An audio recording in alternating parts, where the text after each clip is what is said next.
That very question may better serve News 4 Tucson's very own David Kelly, because he is standing by live at McKale Center. Hey, Dave.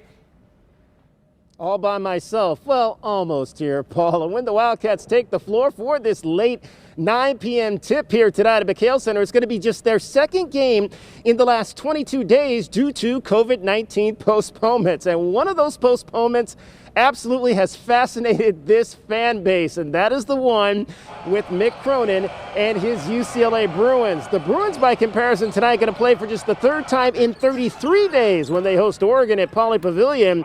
They've had 6 games postponed. And U of A fans were not too pleased that UCLA, in conjunction with the Pac-12, scheduled a second game against Long Beach State last week and not the makeup game against Arizona, considering both teams had an open date last Thursday. I asked U of A guard Pelle Larsson and head coach Tommy Lloyd this week if the team felt like the fans felt that the Bruins were ducking the Wildcats. I don't know why they didn't play us, but I mean, we were ready to play. Whatever. I mean, we haven't lost any sleep about it. From what I've learned about this COVID situation in basketball is, you know, if I sit, you know, in my little silo and try to solve all the problems, it really doesn't matter.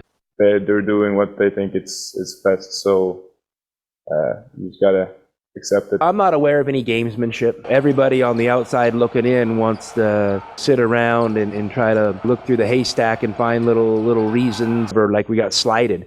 Listen, we haven't been slighted. And that game has finally been rescheduled for Tuesday, January the 25th out in Los Angeles. But first, to the matter of tonight. A very good Colorado Buffaloes team is coming in here. In fact, the Buffs have 5 straight wins over the last month plus. Those wins sandwiched around 4 games the Buffaloes lost to COVID-19. Both teams have beaten Washington. Both teams have lost on the road in Knoxville to Tennessee. Tip-off is coming up at 9 o'clock. This is a late one tonight, so we will not be able to report it for you on our 10 o'clock news. So join us a little bit later over at KVOA.com, as well as our News 4 Tucson Facebook page. We'll have all the reaction for you over there. We're live here at McKale Center. I'm David Kelly, News 4 Tucson.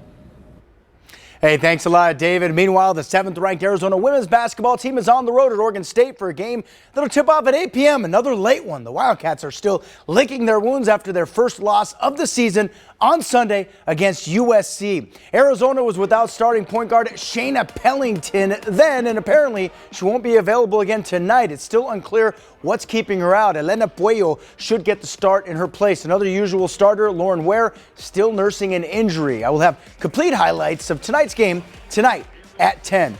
Hey, and quickly, it is official. FC Tucson is hosting Major League Soccer preseason training again. We are talking some of the best soccer players, including World Cup veterans, right here in the old Pueblo. It all starts on Tuesday.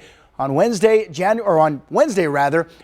in Tucson on January 26th with the Desert Showcase presented by Visit Tucson. Tickets are now available for all the games. The Major League Soccer training kicks off January 26th with a showdown featuring the Portland Timbers against the Seattle Sounders FC. 3 days later, it'll be Sporting Kansas City against the Colorado Rapids, and Colorado Rapids will play the week after, again on February 5th, against the Houston Dynamo.